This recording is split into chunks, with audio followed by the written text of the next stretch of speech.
ସେଟା ପଇସା କଥା କହିଲା ବେଳକୁ କଣ ଗାଲୁଆ କଥା କହୁଛୁ ବେ? ଭାଇ ମୋ ବୋଉ ଦେହ ଖରାପ ଭାଇ, ତମ ମତେ 500 ଟଙ୍କା ଭାଇ ଦେଇଥାନ୍ତ, ମୁଁ 2-3 ଦିନ ଭିତରେ ତମକୁ ଦେବି। ପଇସା ଦେବି ଯେ, କିନ୍ତୁ ଗୋଟେ ସର୍ତ୍ତ ଯେମିତି 2-3 ଦିନ ଭିତରେ ମତେ ତୁ ପଇସା ଦବୁ। ହଉ ଭାଇ ଦେଇଦେବି। 2 ଦିନ ହେଲା। ହଁ ଭାଇ।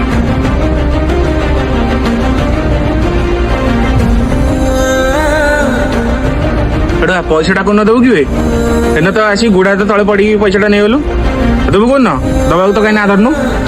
ଭାଇ ପଇସାଟା ତ ନବ ଆଉ, ତମେ କୁଆଡେ ପଳଉଛ ନା ମୁଁ କୁଆଡେ ପଳଉଛି? ଆଉ ଏମିତି ହଉଛି, ମୁଁ କଣ ଦେବିନି ପଇସାଟା ତମକୁ? ସେଟା ପଇସା କଥା କହିଲା ବେଳକୁ କଣ ଗାଲୁଆ କଥା କହୁଛୁ ବେ? ସେ ମୋ ପଇସା ଦବ ବୋଲି ମୋର ଭରସା ନାହିଁ। ତୁ କଣ ପଇସା ଦବୁ? ହଁ ଭାଇ ମୁଁ ଦେଇଦେବି। ମୋ ପଇସା ମୋର ଏବେ ଦରକାର। ଭାଇ ଏବେ ତ ମୋ କତିରେ ପଇସା ନାହିଁ ଭାଇ, ସାଇକେଲଟା ଅଛି ନେଇ। ଏବେ ତ ସାଇକେଲଟା ମୁଁ ନେଇକି ଯାଉଛି। 2 ଦିନ ତମକୁ ଟାଇମ୍ ଦେନି, ମୋ ପଇସା ଆଣିକି ଦେଇଦେବ।